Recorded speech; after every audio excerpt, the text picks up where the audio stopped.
Hola todos. So good to see you this evening. Really, really happy that you all could make it. And I know the Doyers are on right now, but I promise that we'll have a really good session and then you'll make it in time for some of the rest of the game. So it's so good to hear and see all of you here. In the chat, can you drop where you all are from? Your name and where you're from will be awesome.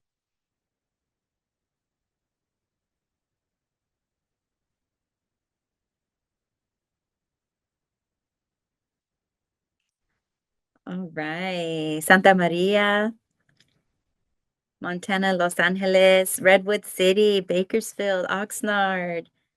I love it. Hayward, Bakersfield. I love it. Stockton. Love it. Corona, Califas. Yes, I love it. Oh, nice to see you too, Terry. Anaheim, Arizona. I love that. Really excited. Oxnard, Arizona, Los Angeles. I love it. All right. I'm really excited to be with you all tonight. I hope that we can share in our little cafecito tonight and share some awesome strategies of how you can amplify and create those important student voices and cultivate belonging for our students and our familias. If you just joined us, we're putting in the chat where we're from. La Puente. Awesome. Awesome. I love it. All right, Jay. I think we can get started. We have all this beautiful gente in the chat and here with us. I love it.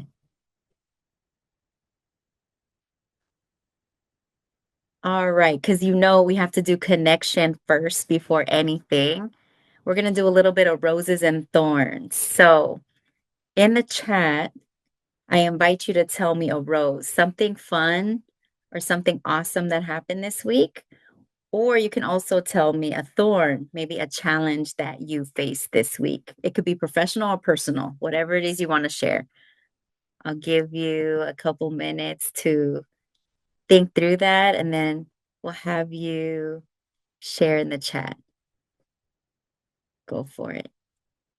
All right. Football game this weekend. Go Raiders in Vegas. My dad's a Raider fan. We'll talk more about him in a minute. I love it. Yes, Rose, IEP deadlines. I can't tell you the countless IEP meetings that I've sat in on. Super important work. Love it. Sitting on the beach reading, completing all the tasks. Yeah, sometimes the task can be a thorn too. Thank you. Okay, good food for the juvenile hall. I love it and got a thumbs up. Got to spend time with friends. I love it. Took kindergarten to a pumpkin patch field trip. Oh, I love that. I love field trips, but they also tend to give me a lot of anxiety because I keep counting kids over and over again to make sure I have all of them before, during, and after. Yeah. Rest at home. I love it. Shopping. Oh, I love it. The rose. We have the janitor that helped the class with the plant, the soil in the pot.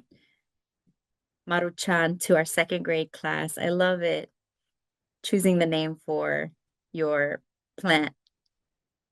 Oh, I love it. Finding time for yourself, valuable PD sessions.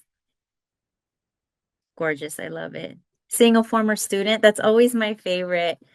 I love connecting with former students. They find you. Your former students will find you. Oh, I love it. Started a novel study. Shout out to Miss Harris, my former colegia. Love her to death. One of my favorite English teachers on the planet, Miss Harris. Lots of great connections and analysis from students. I love it. That makes me so happy. Beautiful. All right, let's hit it. Oh, I teach online now. You took on 12 classes? Ooh, double-edged thorn. But look at all the impact you're going to make, Terry. That's amazing. Thank you all for being here and sharing a little bit about your roses and thorns. I always do this too with my students. I definitely shared a lot of roses and thorns this summer with my students in ethnic studies. So we always have a blast. And I do it with adults too. It's always good to check in with people instead of saying, "How was your day?" Because usually I'll get "It was fine." So it's always nice to get something more than "It was fine." So roses and thorns, I highly recommend trying it out. So, like I said before, I'm super grateful for all of you being here tonight and just joining me for an hour of like little cafecito. I hope you have your favorite beverage with you as you're joining us. And one of the things I'd like you to keep in mind for this evening is this question. So it's kind of like our essential question is what's your assignment?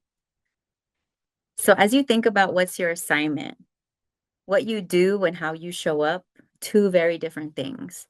And thinking about the ways that we actually show up for our communities, our families, and our staff, it's really important work. And I know you have a long list of things that you all bring to the table all the time. Your assignment is probably like pages and pages long of all the tasks that you must do. But when we really think about how we show up in different ways. So for this brief webinar that we have in this time together, just thinking about what's your assignment. And I'm going to share with you a little bit about mine before we get going on some awesome tools that I'll share with you that I've used. So the first thing is always setting purpose with grounding. So this is me when I was little. I'm just a little bit taller now, but I was about 4 years old. And I think about this little girl, this Nina, when I was growing up, and who has she been inspired by, and how she's becoming somebody who she needed when she was younger. And what does that mean? And what does that look like? And what does that feel like? And so I always like to invite you to think about your younger self and think about who you needed on your journey here to get you here to where you are today. And as we continue through the journey, I always have to remember where I come from. So many of you may have heard a little bit about my story, but it's really important that I always ground myself in the beautiful mujeres and the beautiful, strong women who got me here to be able to be a part of students' lives and to impact them in powerful ways. And the woman in red in the photo is my beautiful abuelita. And there she is picking onions in the field of Newhall, California. How many of you out there have familia who has worked in the fields that you can connect with me? Yeah, absolutely. Oh my gosh. I think about that and I think about her and I think about how she worked on her hands and knees for all of us to be able to have a better life. And we have roots in Michoacan, Mexico. And I think that's so important to know where you come from so you know where you're going and how it grounds you. And my grandmother and I had a special language between each other. We spoke Spanglish. I definitely had a lot of Spanglish growing up, and we understood each other, whether it was through a meal, whether it was through a hug, un abrazo that she would give me. But it was really important for her to see her granddaughter be the first one to go to college and to move into the dorms. And what was so beautiful about that experience was that she was able to see me move into those dorms and start my new journey, a new chapter, because we know and remember what she had to endure to make sure that her family was taken care of. And I think that's really important to never forget this. So I keep this photo near and dear to my heart because it always reminds me of where I come from and the strong family ties. It's still so incredible. Yes, I love it. And I think it's important that we like recognize our agricultural workers, the people who still work in the fields and all the important lessons and skills that they bring. They literally give us nourishment. So really appreciative of my abuelita and the things that she's given us. And as you all know, how many of you have seen La Bamba in the chat? If you have seen La Bamba, put a yes, or you can put Richie in the chat. Yes. Yes. I love it. Yes. Oh my gosh. Yes, I see you, Trisha, with Richie. Yes. That is a classic film. If you haven't seen La Bamba, it is a cultural film. Must see La Bamba. I am from Pacoima, so you see a little map there. We go by minutes, not miles in Los Angeles. So it is in the San Fernando Valley. And that is me in the Pacoima projects with my little Lakers shirt and Snoopy Lakers shirt to be exact. And these are the buildings that, we grew up in. And I am the youngest of four awesome daughters. And I think it's important that we recognize like we all grew up in the same household, but we may experience that household in very, very different ways. And so as a young kid, I was always like curious. I always wanted to read. I was always fascinated with words and stories, and I would open books that I couldn't even read yet, but I would try to. So I think it's really powerful to be able to know your roots and always carry them with you. My grandmother on my dad's side still lives in the projects. And what's so interesting is that my parents actually met in the projects and they fell in love in the projects. So my dad was 6 years old and he said that he knew that he loved my mother.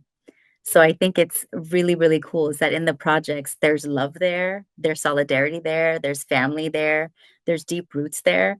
And I had some incredible memories there, despite a lot of the generational violence that I did see, I did witness. And knowing that we're breaking those chains, I think that's really important too. And those cycles of poverty.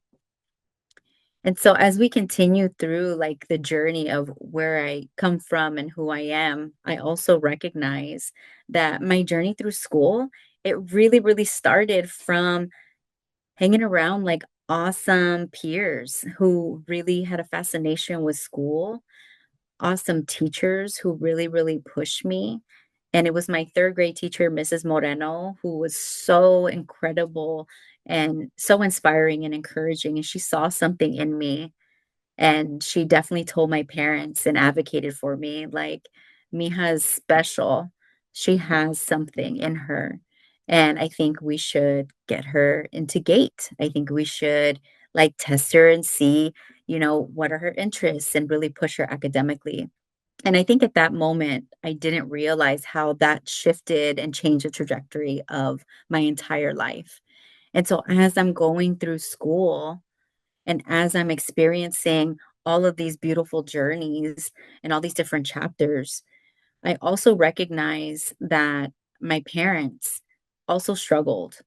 My mother had a third grade reading level and she didn't finish school. My father was pushed out of the school system in the 10th grade. And my dad actually went to the army so that way he could find a way out of the projects. And I think about the struggle that they went through. And I also am so grateful because I learned from my mother quickly how to be resourceful. I also learned from her the power of just making sure that you never give up. And because she was so resourceful, she would carry this spell checker in her bag.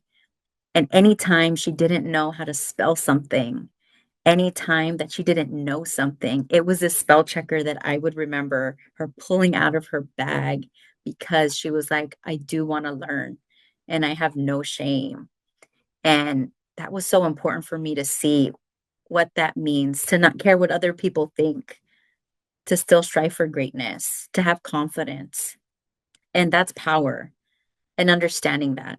And it was my teachers who made sure that I knew how to read so I can help my mom read the mail. And in the fourth grade specifically, I remember my mom asking me, Mija, can you help me write a letter to the welfare office so we can tell them that we don't need food stamps anymore? And that story, it still stays with me because I remember.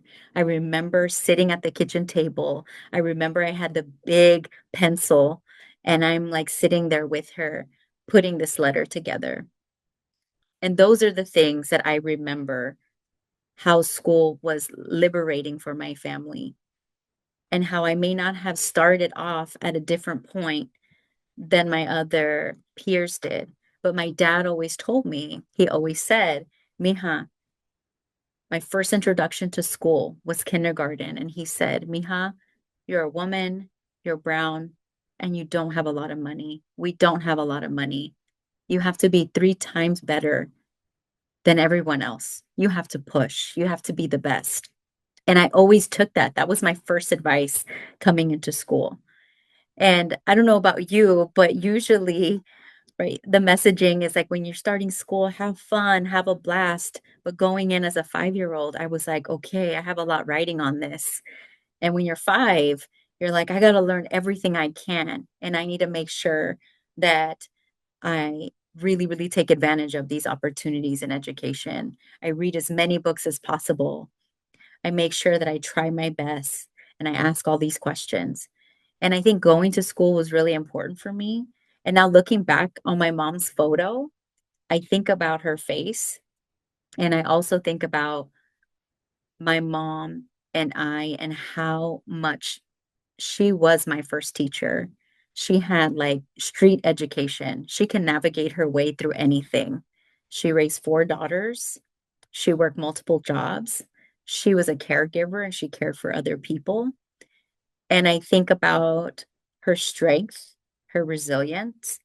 And I also think about the limited time that we actually have with the people that we love. It's like a drop in the bucket.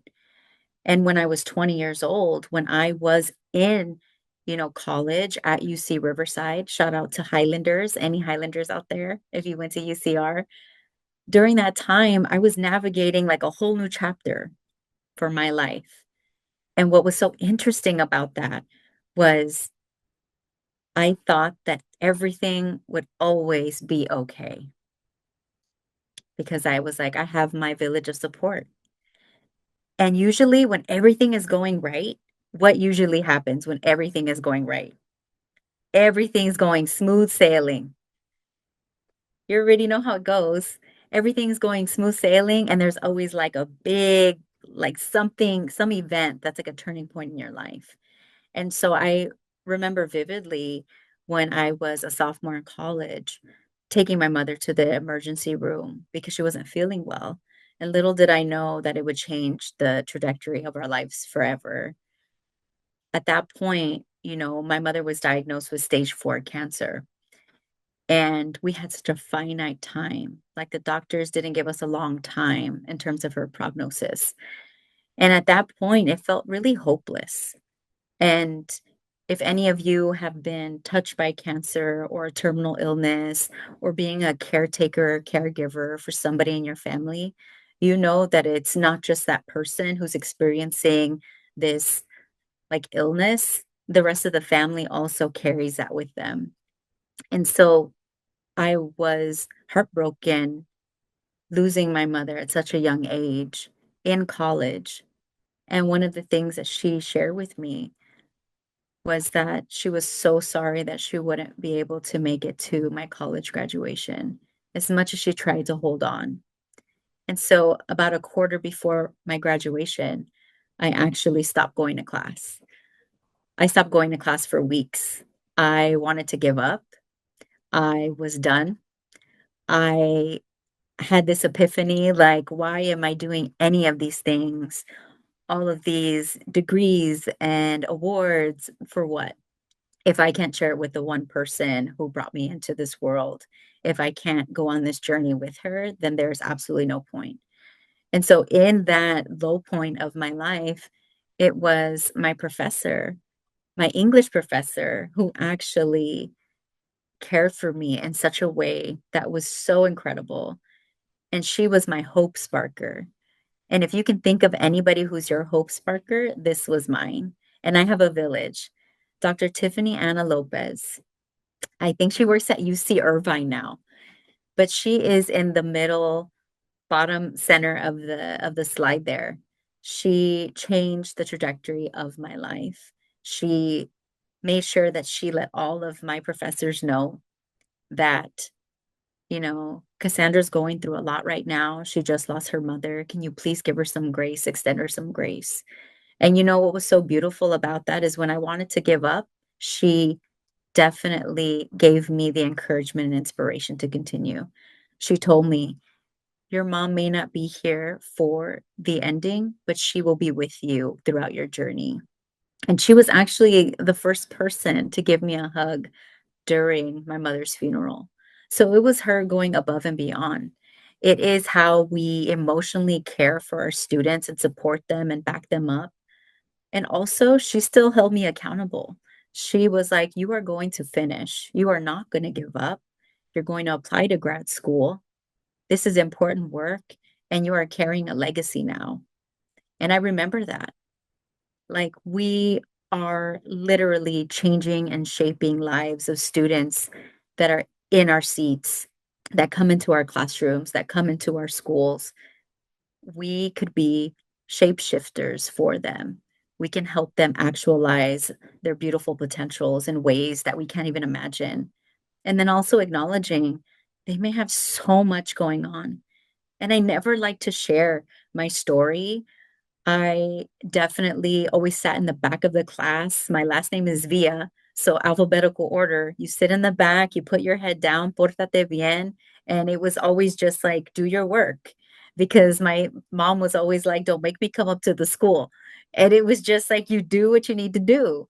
And that was it. And I think what was so interesting is like along my journey, I met these incredible hope sparkers for me, and I think about what can it take for me to become a hope sparker too? I've had beautiful mentors along the way who have advocated for me, who have amplified my voice.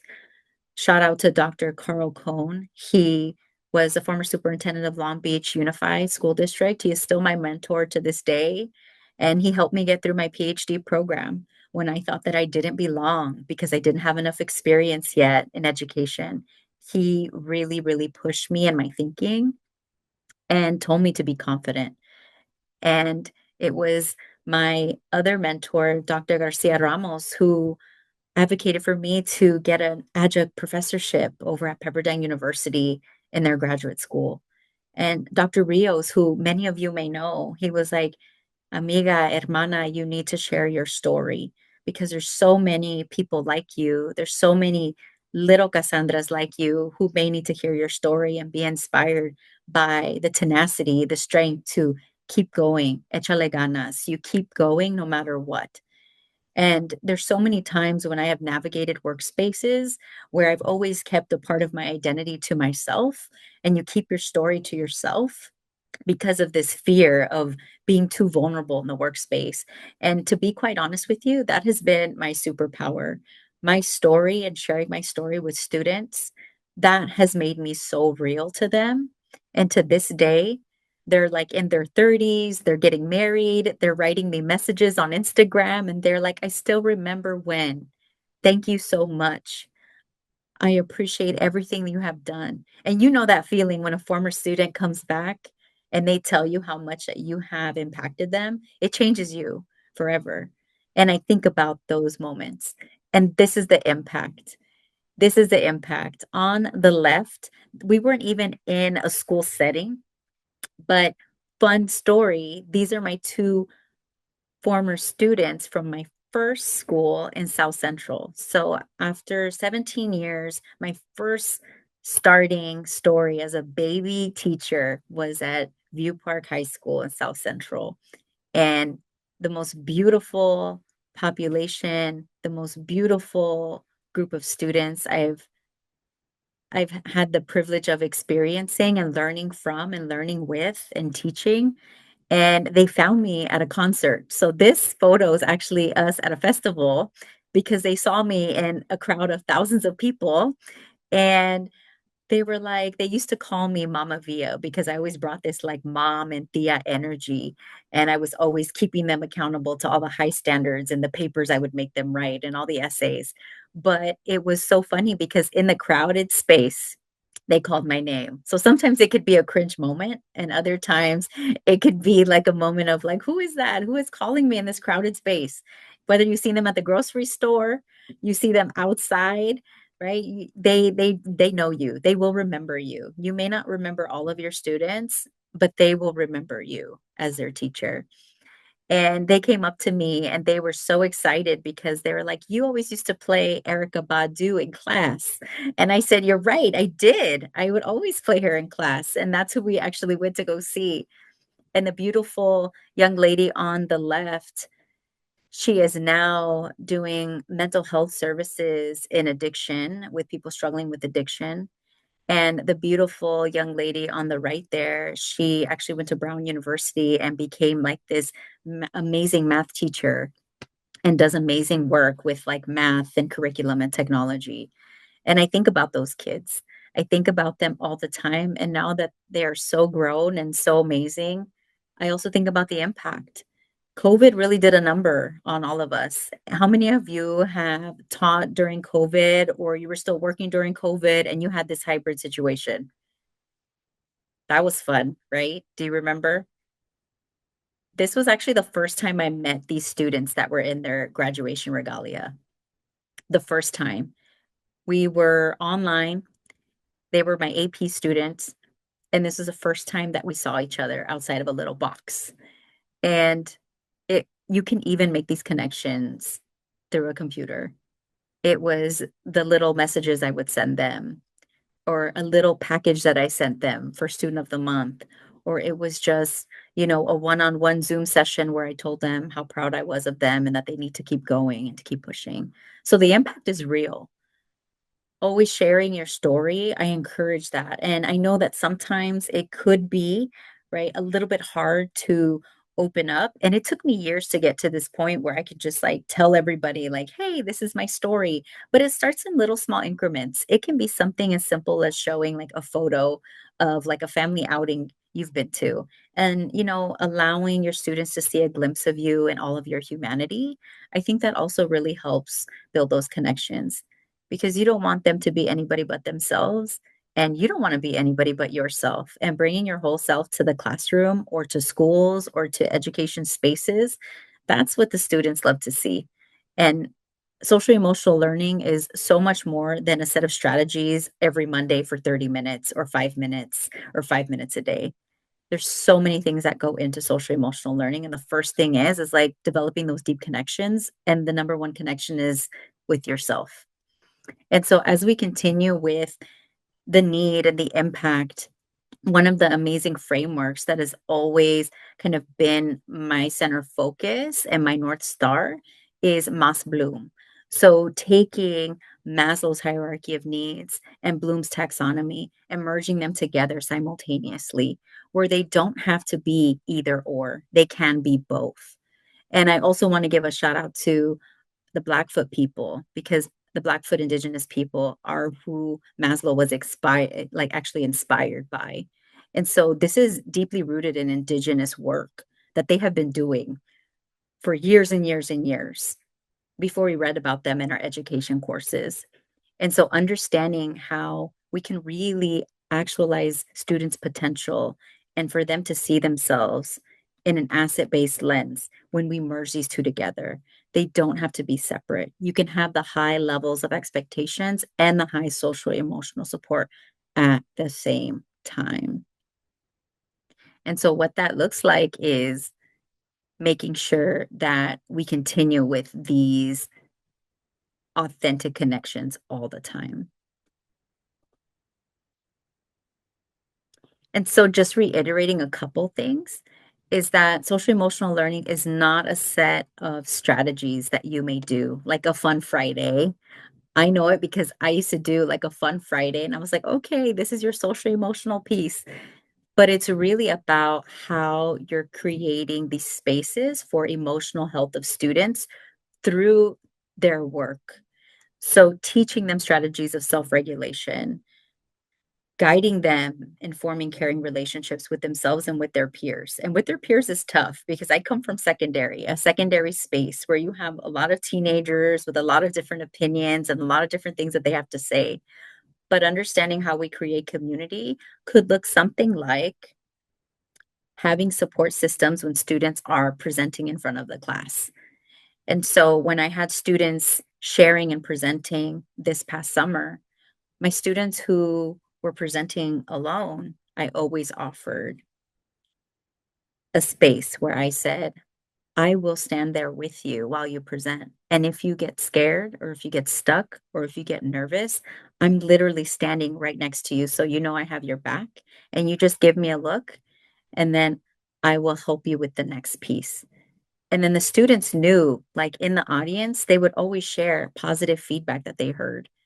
And it was about them showing that emotional support for each other as well and telling them, like, you did this one thing really well. And I think that's always powerful, always starting with that asset-based thinking and framing for students so they understand that somebody has their back, not only their teacher, but their peers also. And so, what do these frameworks look like in action? I have a couple of tools that I want to share with you that I've actually used that have been so amazing. And I actually used one of the tools this past Monday with a nonprofit that I worked with on equity.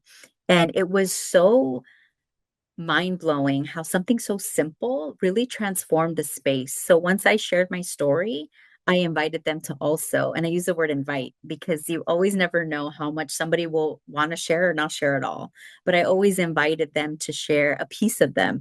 And so I use particular tools to help them kind of unfold some of these experiences to think about their own leadership. So some of the things that I did was one, I created a brave space to connect and affirm student experiences, stories, and cultural backgrounds. I always wanted to know, where do they call home? So that was always something that I would always frame questions for people when I meet people. Instead of saying, "Where are you from?" I always ask, like, "Where do you call home?" Like, where does your family call home? What languages do you speak? What are some ways that your family cooks rice? Tell me. And you'll never like get how many ways people can cook rice in their family. And you get like 10 different recipes of how to cook rice. And it's all of these little questions that I would ask them to really learn about who they are as people. And a lot of times we would do that in community circle. And I'm a big believer in community circle and bringing people in circles without barriers. So if there's a space where you can be with kids and connection with kids without barriers and start it off at a low stakes question, it's always amazing. And so some of the things I would do is the I am and what shapes me tool. And this is actually an example of somebody who did one this past Monday. And this person is actually, they graduated from college. And I was like, I need to use this because this is a great example. It's really about sharing, like, who you are as a person and what of the experiences that you've had that have shaped who you are. So in the center, I asked them to think about some characteristics about themselves, like, I am a leader, I am compassionate, I am resilient, I am a first generation Latina graduate, right? So all of the I am pieces are in the center. And then on the outside, I said, that's great. All the beautiful pieces that make you who you are. Now, on the outside of the circle, tell me about experiences that have made you resilient. Tell me about the experiences that have made you compassionate. Tell me about the experiences that have made you an athlete. So, I had a ton of athletes in my class. I have a lot of students who are in after school and enrichment programs. And quite frankly, that's the reason why many of them, they're like, I go to school to play this sport. I go to school to play in the band, right? So I'm thinking like, what are the experiences that have made you love this sport or this program so much? And their stories start to unfold. And many times I'll have amazing artists, and the way that they draw themselves is incredible. And I wanted to share this tool with you. Jay is so awesome. He put it in the chat there, so that way you can have access to the tool. You can also do it on a white piece of paper. But what I found is the conversations that were had. So when I did this on Monday, what I had people do was literally share their stories with other people. And what was so cool about it was the conversations that they led. I didn't lead the conversation. I asked them to stand up and share with somebody about themselves and about their lives. And I could not get them to stop because once the invitation was open and once I shared, that already made it a very brave space for them to be like, okay, she shared a piece of her. And now I'm really thinking about what does this look like for me? What are some of the qualities and characteristics that make me who I am? And what are the experiences that shape me? And so in this photo, we had such rich dialogue happening where I was literally just an observer watching them engage in discussions about all these life experiences and different symbols and different images. And they were sharing with each other all the different qualities that make them think about how amazing they are. And one of the participants shared, I never really think about myself. This one activity made me really think about who I am as a person, who I am as a leader, and my experiences, and how my family has really shaped a lot of who I am as a person. And so, something as simple as opening up that invitation is really powerful. And that's one of the tools like I'd love to share with you. Tell me how it goes. Tell me tell me all the things about some of, the adults in the room. I would do this with adults in the room. I would do this with students. I would do this with staff. I would even take this to administrators because the trainings that I've done with administrators, we've also had to do some invitation to that space where they are able to share parts of themselves and their stories. And that's really important because they're also leading schools in a way that requires so much vulnerability and resilience.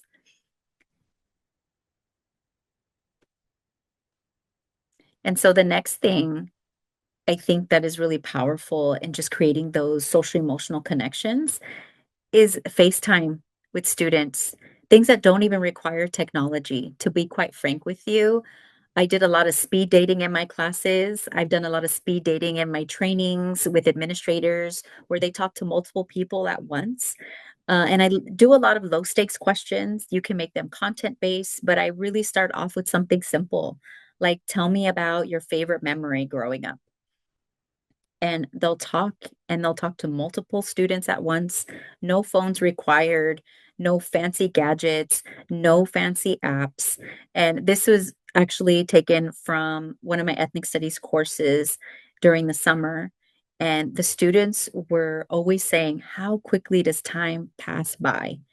All I did was take a couple of questions, print them out, and have them interact with each other. And during this particular summer, this was the big Drake versus Kendrick Lamar beef.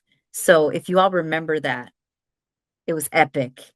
And so I made sure to incorporate a little bit of Kendrick Lamar and a little bit of some of his most underrated songs about how he really empowers like himself and who he is. And the kids loved it. They ate it up. And I think about how culturally responsive teaching could also be in the moment, looking at current events that are happening right now that could really support students and get them talking and get them thinking because they're talking about it anyway. And so, how can we use in the academic space, how can we use what's happening in the world to really ask them what they think and how would they respond? And having them question and having them have discussions and discourse about things that are happening in real time. And so, along with the Kendrick Lamar piece, we have the most amazing story I have to share with you because Mr. Inge is an incredible teacher in Compton Unified. And he was actually Kendrick Lamar's seventh grade teacher. And he taught him poetry. And he shared that, Kendrick had a stutter. And Kendrick wrote that Mr. Inge was one of the most influential and inspirational teachers that he had. And what's so incredible about this is Mr. Inge was a hope sparker, just like Dr. Lopez was a hope sparker for me. He was a hope sparker to him. And now look at where he is now. The quiet, straight A student that he was is now a Pulitzer Prize winner, a Grammy Award winner. And I think he even takes Mr. Inge. He lets him go like travel across the world to see some of his shows. So it's super cool. The things that we could really do to inspire our kids. You never know how many little Cassandras you have in your class, how many Victor Rioses you have in your class, how many Kendrick Lamars you have in your class. the kid that's quiet in the back, the kid that talks too much. That kid may need energy to put that talking to use. How can we really maximize on that kid's skill to be able to use, what we may think is like, oh man, this kid is not paying attention when that kid is paying attention. And how can we really use the skills that they do have in an asset based way? We have the coolest podcast with Dr. Rios. And if you're interested in listening to the podcast, it's Real with Rios. It's Sueños to Success. It's episode 11, where you get to hear more about Mr. Inge's story and how he was a hope sparker for Kendrick Lamar. So if you're interested, I think it's such a really, really cool way to just listen to some of the powerful stories about so many hope sparkers in education. And I think what's really cool about it is that when I taught Kendrick Lamar in class, the kids weren't just glued in. The kids were connected. They were like, Miss, let me share with you this. Let me play this song for you. Or have you heard this part of the album? And so they wanted me to learn alongside with them. And I thought that was really cool. And I always think about how the kids have a lot to teach us if we give them the space to let them. And so the second thing that I think would be the most impactful in terms of academic performance and academic achievement and building those connections is giving the students the brave space to allow them to teach each other. Because what I found, I think in my first 5 years of teaching, I found that I was doing so much of the heavy lifting. I was doing all the lesson plans. I was writing all of the assignments. I was grading every single sentence. I was setting up every single facilitation piece perfectly and making all the handouts and all the things. And I'm like, well, wait a second. Like, how can I make sure that the students are actually learning and that it's actually being impactful and that they're remembering? And so some of the things that I started to do probably the second half of my career was having the students really teach each other. If I'm going to show you a concept, what does that look like when I have you teach about the four eyes of oppression in ethnic studies? What does that look like? And so it could look something like this. I was also an Avid teacher, so shout out to Avid. But I think what Avid taught me was so many different ways that students can take focus notes. And so I was a really big proponent of my students who may not have connected so much with writing essays or writing just, your typical notes, and really using one pagers as a way for them to engage in synthesizing and understanding material. So what I would often do is I would have students create their one pagers and teach it to each other.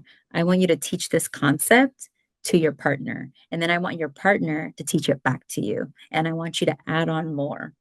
And then I want you to create a couple quiz questions. What's a quiz question that you would create from what you just learned? So now the students are picking up the cognitive load, but I've already created the conditions where they feel comfortable doing it. So, summer school, you know how it is. I have 24 days to make things happen. And so, one of the number one things was we have to create these connections quickly, but I'm also holding you accountable to make sure that you're understanding the material, but you're also really, really strengthening your critical thinking skills and your problem solving skills and your reading, writing, listening, and speaking skills. And this was important for especially my multilingual learners and my students that were neurodiverse, because what ends up happening is that we're giving them multiple ways to show their mastery. And I wanted to make sure that they had different avenues to show me that they know, whether it was through music, whether it was through art, whether it was through writing or creating some kind of game or puzzle, and making sure that the students have a space to tell me what's working and what's not is definitely something that I always do. Even to this day, in any facilitation space, is creating the brave space to allow students to use their voice to make mistakes and grow. So at the end of every single class, at the end of every single meeting that I have, it doesn't matter if it's with administrators, teachers, I'm facilitating anything, I always ask, what was a highlight? What is an area of growth? And what do you think is missing? What can I do to improve? Because I'm using that. Those are my data points where I can check what is it that I'm doing well? Where are there gaps where I really need to improve with these pieces with students? And student voice is such a huge component of education. We have so many meetings about students, for students, and then you look in the room and I'm like, where are the students? Where are the students telling us that this isn't working? Our students oftentimes they could tell us where our blind spots are because they're the eyes and the ears of the school. They're in every single area of the school, the cafeteria, the playground, in our classes, PE, at games. They're there in the office. They're there in the attendance office. They're there everywhere. And so, how can we really amplify the voices of students and specifically amplify the voices of our students who necessarily may not get that space to share? And so what that could look like is something as simple as, an exit ticket. An exit ticket, something so simple that I would just have a butcher paper on the door and I would give them a post-it and I would ask them the same questions like, what did you learn today? What do you want to know? And what can we do better? And one of the things that, you know, a student shared last summer that stood with me for ethnic studies was the student said that they felt that they finally feel like they're not being judged in this class. And that stayed with me. And I keep that little photo of that post-it note. Not only were they excited to learn about the content on day one, so this was like a day one exit ticket, but they felt like they weren't being judged. That's the kind of space I want to continue to cultivate. So I wanted to know more of how I can continue doing that. You don't need fancy technology. You really don't. I know we have so many apps and that's great. And ChatGPT and that's awesome. And Blookit and Kahoot and Quizlet and all the things. I get it. There's so many, but sometimes the old school way is the best way. The conversations, the dialogue, the discussions, the laughter, the joy, the picking up a piece of paper and pencil and sharing the story. Sometimes that way is really, really fruitful and really, really powerful for kids and adults. And so, one of the things that I started using in facilitation spaces is this praise and projection tool. I have an example for you, and I know Awesome Jay will put the access to the tool in the chat. But how many of you have told a student like, "Great job, you're doing so awesome." I've used that all the time. My feedback was always like, "Great job, mija," or "Great job, mijo, keep going, you're doing great."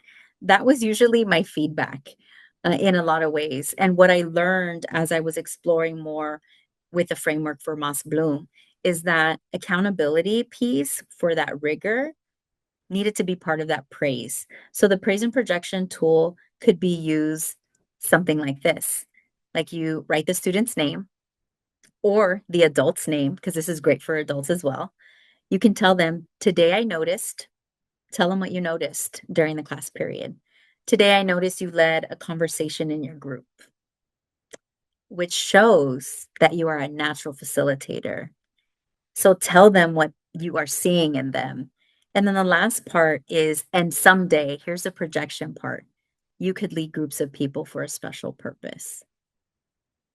Take it to the next level where you are projecting something so beautiful.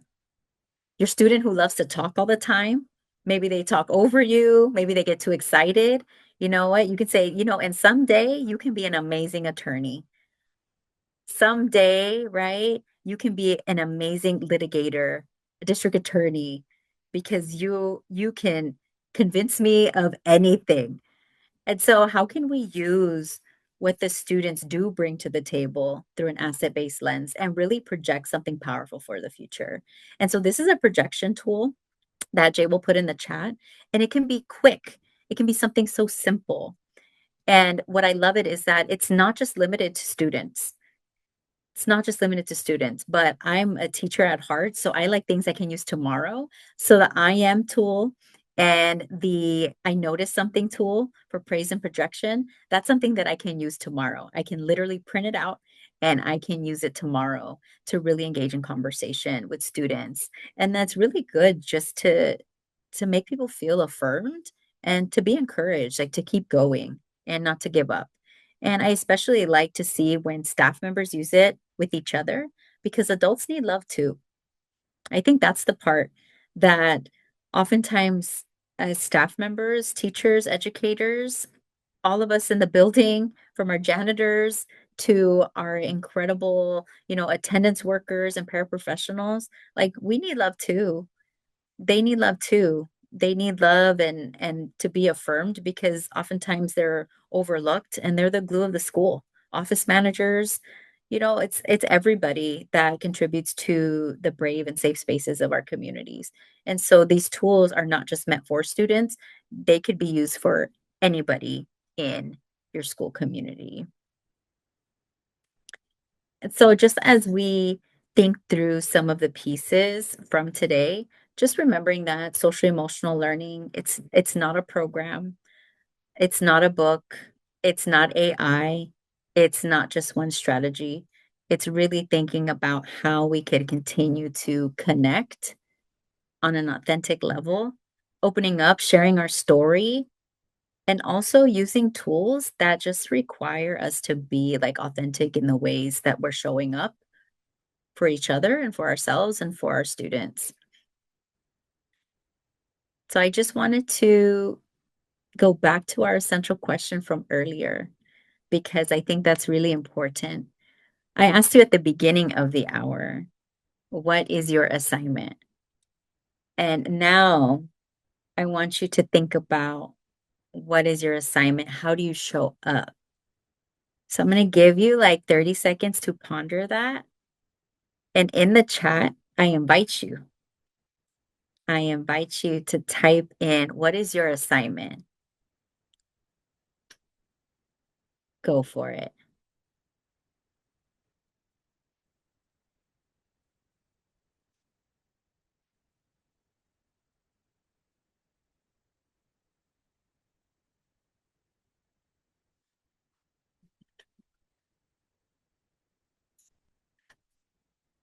What is your assignment?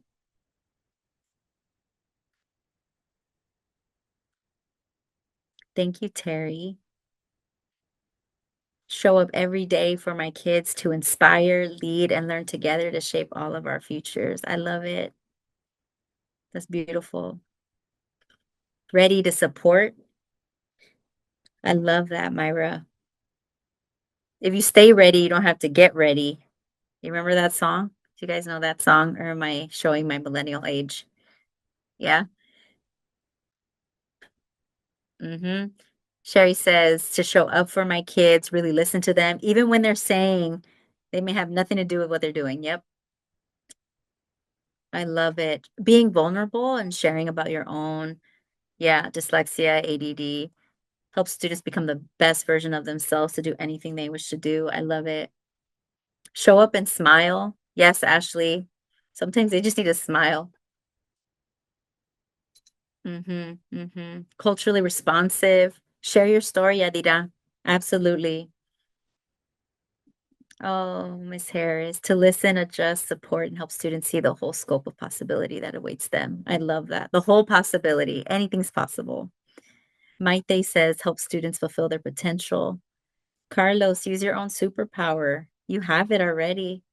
Now we got to just show the kids that they have it too. I love it. Helen, I love it. Alex, connections, making connections, not give up on myself on this academic journey. Yep. Alex, they do need you. And we got to support each other. Absolutely. navigating academic spaces is tough. So we need each other. Reach out if you need just like someone to be a listening ear through your journey. We're here for you. Yeah. Diana, to be present, productive, positive. Yes, I love it. Alicia, shape the young minds of my students to inspire them to develop a love of learning that will stay with them for the rest of their lives. Oof. Leticia, she said, step away from the script to reach individual emotional needs. That's what it's about. Sometimes you just have to sit and chat with them, a check in, and I appreciate Alex, you had a question. Um, how can we help minority students deal and cope with their social emotional struggles by helping them tap into their community cultural wealth? Yes, to help propel them through not only school but life while not upsetting, admin, district, possibly stepping out of my box of counseling. Yeah, I think, with that, Alex, is like the cultural wealth pieces is also being armed with your resources. Like, what resources in the community can we share with our families, with our students? I know that oftentimes, especially in the political landscape that we're in, I don't have all the answers. I don't. Sometimes I can be a listening space, a soft place for the students to land and to share. And I think for me is making sure I have the resources that I need to share with them, whether that is with mental health professionals, whether that's with the resources they may need with litigation and any of those pieces that I can do to connect them with resources. I think that's important. But also encouraging, students to see like I want them to have the confidence of their ancestors because they're here because people fought for them to be here. And their stories matter, and that's important. Yeah, I want them to carry that confidence like they are from incredible people. And so I really just encourage you all. I'm so grateful to just this hour flew by because I get so excited about all these things and the tools. So we can talk about this forever. But if you want to stay connected, I'm on LinkedIn. I'm also on Instagram. Fun fact, I barely got back on Instagram after like a 13-year hiatus. So I'm still learning all the things of how to use it. So all of my young Gen Zers out there who'd like to help Dia Via over here, that would be awesome to continue my journey. Uh-huh. I love it. And I want to just leave you with a quote that is one of my favorite quotes. And definitely take a picture of this. So if you have your phone out, this one right here, I use it often. Um, and it is so beautifully done. So Thich Nhat Hanh said, when you plant lettuce, if it does not grow well, you don't blame the lettuce. You look for reasons it is not doing well. It may need fertilizer or more water or less sun. You never blame the lettuce. So, a thought to carry as we go through the rest of the week, the weekend, is what can we do to give the kids what they need and not blaming the lettuce? Oh, thank you so much, Maestra Ramona. I'm so appreciative. It's so good to see my gente in the participants and in the chat. It's so cool. I love it. I'm always here if you want to stay connected. I can't wait. I am a teacher at heart, so I have more tools for the next time. But I'm really, really excited just to continue to connect with you all. And I hope you have an amazing, amazing weekend. I know it's Friday Junior, but I'm really excited just to continue to connect with all of you. And I hope that you were able to take away some of our cool tools that you can use tomorrow.